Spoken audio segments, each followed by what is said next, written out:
Who are the English? And if you are English, who does that make you? They'll lie to you, rewrite your story, tell you that your past is shameful, that your roots are foreign, that your culture is something to erase. So in this video, I'm going to share some solutions, real ones, to the erosion of our history, our identity, and our culture. But to rebuild, we have to know what we're rebuilding from. And one powerful place to start is in your DNA.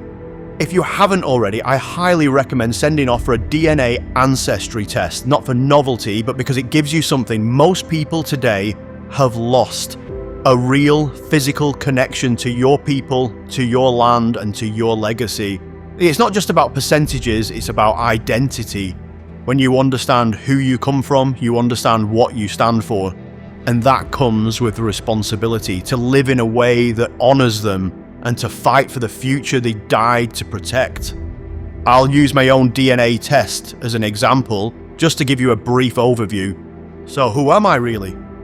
I'm an Englishman, yes, but here's what that really means. My blood traces back to the first Neolithic farmers who settled this land over 6,000 years ago, with 24% of my ancestry linked to those early agriculturalists who built Britain's first permanent communities. I descend from the Bell Beaker people, who likely came from Iberia and Central Europe, bringing metalwork, pottery, and the foundations of tribal society. I carry 46% Celtic blood from the Britons who spoke Brythonic languages, built hill forts, and lived by sacred law, kinship, and warrior honor. 5.5% of me comes from the Anglo-Saxons, the migrant tribes who brought Old English, carved out kingdoms, and laid the cultural and legal groundwork of England. And yes, my line even stretches to Romans, Greeks, and Norse, warriors, traders, settlers who all left their mark on these islands. This island has seen it all, and my DNA carries it all. Yes, I'm mostly Celtic, but I've also got Anglo-Saxon blood. And I was born and raised in England. That means I'm as native as anyone else on these islands. This land isn't just where I live, it's in my bones. So before you type another comment saying the English are foreigners on their own soil, look into your own ancestry. You might find out you're more English than you think. We are made of this land, just as much as the Welsh, the Scots, and the Irish. And frankly, most of us probably share bloodlines across all those identities anyway. So stop letting division define you. You're not half this and a bit of that. You are the result of everyone who fought to keep this island alive, and we need to work together. Otherwise, our land and culture will be erased from history. Identity was survival, not just a king, but a people. So what can we learn from our ancestors? What did they know that we've forgotten? And how can we use it now to win? Urien of Reged ruled in the north of Britain in the 6th century, in a land that stretched from modern-day Cumbria into southwest Scotland during a time when post-Roman tribes were fighting to survive against invading Saxons.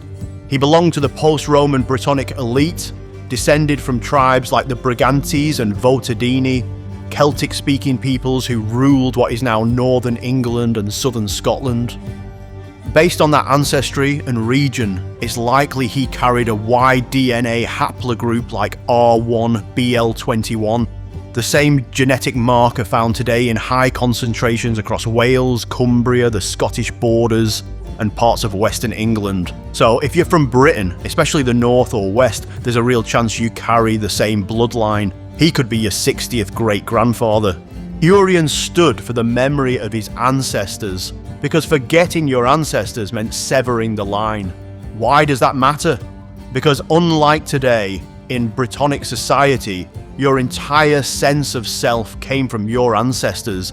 Your name wasn't just personal, it was part of a chain, a lineage carefully preserved through memorized genealogies, sung by bards and inscribed into law.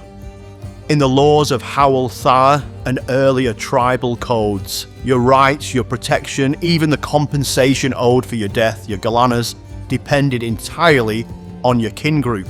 Without kin, you were nothing, an altered, an outcast, a man without a tribe, without a price, without honor. So how do you live like your ancestors did? You join a tribe, you don't just think like them, you organize like them. Find a circle that lives by honor. Whether it's a cultural group, a nationalist organization, or a faith community, find people who believe in the same principles you do. Honor, loyalty, tradition, morality, join them, support them, build with them. Because your ancestors didn't do this alone, and neither should you. Get involved in real movements, not just online chatter. Yes, real-world action matters, but online isn't useless. In fact, it's often the first battlefield. A strong digital network can become a modern war band, sharing ideas, building trust, spreading influence, and forming the foundations of real-world community. When enough people speak with purpose, create with intent, and move as one, you can influence millions. So don't just scroll and complain. Link up, organize, create support. Use online platforms to find your tribe, share your mission, and back each other with loyalty. Because let's be honest, if half the people who complain online actually spent their time building solutions, we wouldn't be in this mess. Raise funds, make culture, start a channel, start a chapter, start something. Because this movement won't grow from keyboard warriors, it'll grow from digital war bands that take action on and offline. We don't need more egos. We need leaders and brothers who live with discipline, loyalty, and direction. If a group celebrates chaos, addiction, or degeneracy, it's not your tribe. You want to build the future, not burn it down. Your ancestors fought for the land you live on. They gave you your clan's reputation, your legal standing, your place in the hierarchy. But more than that, they suffered, bled, and died, not just for themselves, but for you. Their memory was carried through bardic tradition, like that of Taliesin, who composed for Urien himself. Urien shall be praised till the end of the world, defender in battle, the hawk of the borderlands. Taliesin, Book of Taliesin. That line alone outlived the kingdom it was written in. To act dishonorably wasn't just a personal failure, it was an insult to your whole bloodline. And your shame would be remembered in verse, just as clearly as your victories. The coward at Maldon.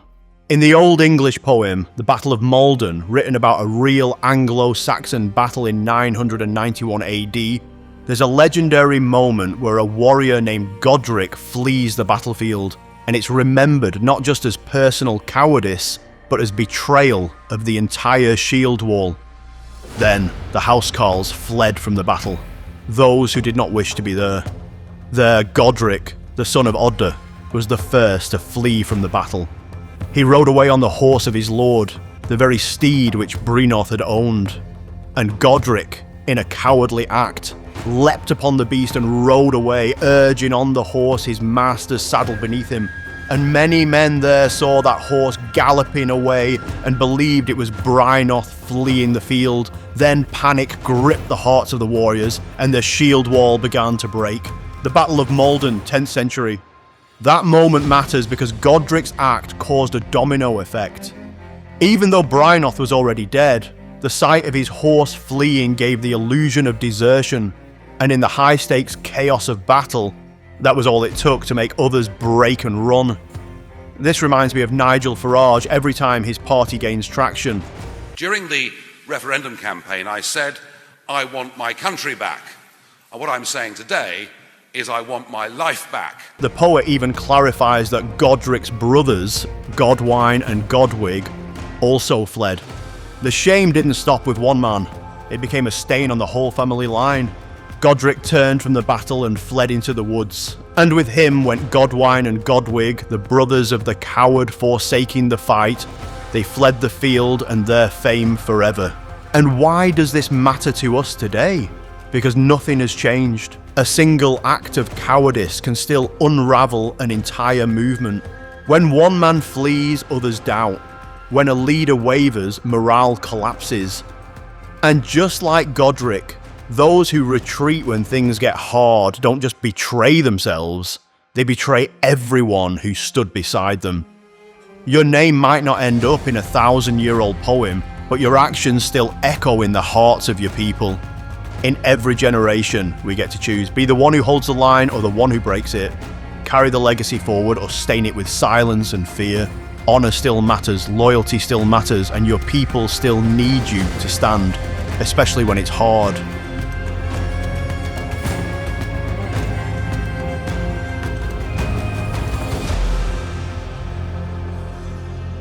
They took our songs, now we take them back. As the historian Proincias McCarner wrote, the poet was the guardian of tribal memory, the transmitter of social values and the enforcer of moral conduct through praise and satire. Those poems weren't just stories, they created the moral code of the people. They elevated bravery, sacrifice, wisdom and truth. They trained the tribe how to live. Today, we still have our poets. But they don't sit by the fire. They sit on global stages or on your phone screen calling themselves artists while pumping poison into your culture. In the past, bards sang about honour.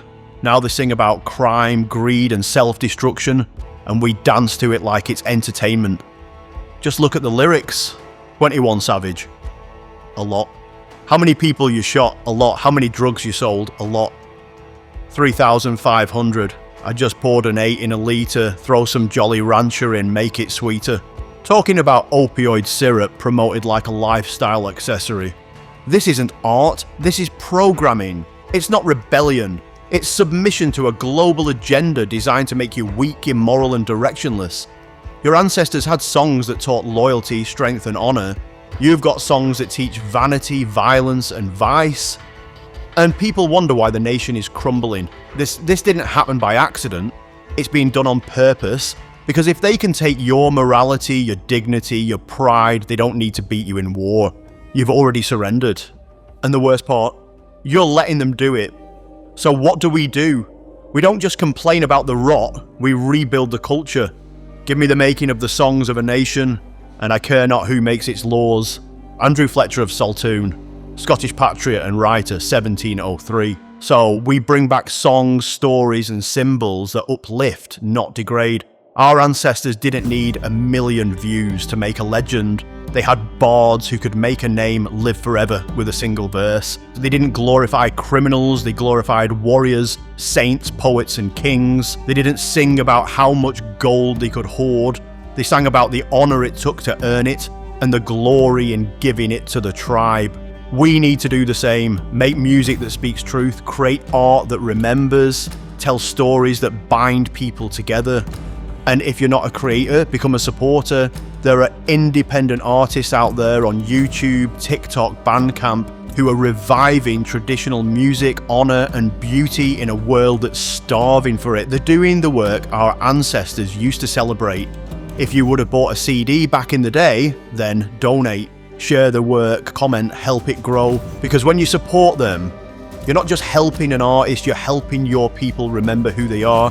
Culture doesn't survive on talent alone. It survives on loyalty. And every song, every carving, every poem that honours our ancestors, our culture and our land is a strike back against the cultural rot they've tried to drown us in. This isn't just about liking better songs. It's about remembering who we are and building a future our ancestors would sing about. And we need as many of you as possible to do it. Because a culture is only as strong as the number of people willing to carry it.